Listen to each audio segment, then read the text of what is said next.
Happy Sabbath po, Jam Liner Bus 1595. Bagong kabanata po ito.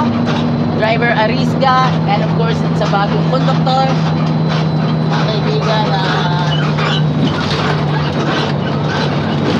Okay, lilinawin ko sa inyo. I will be clear, Edmar Arisga and Erwin Espinosa, mga kaibigan. Dalahican, LRT Buendia, and PTEX sa mga balak pong pumunta ng Diwata, pares tamang-tama para sa inyo.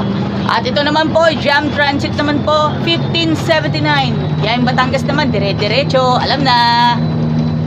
Diretso Batangas yon, 1579, Jam Transit, mga kaibigan.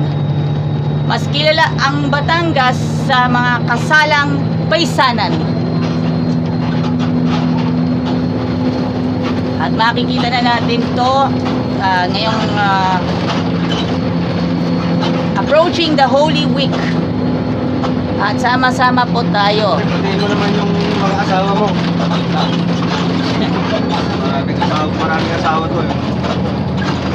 Batiin po natin ang lahat ng mga families, ng mga drivers and conductors ng Jam Liner sa biyaheng Lucena, Jam Transit sa biyaheng Binyan, Cabuyao, and of course sa Batangas City, and of course dun po sa Lipa City, Ate Mila Torino, and of course Kuya Arnie Layman 602.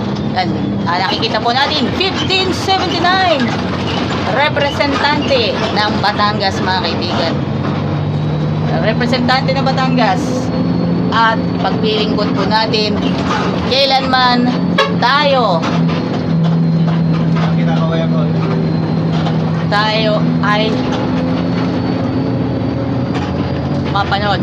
Ito po, nakikita po natin road widening po, mga kaibigan.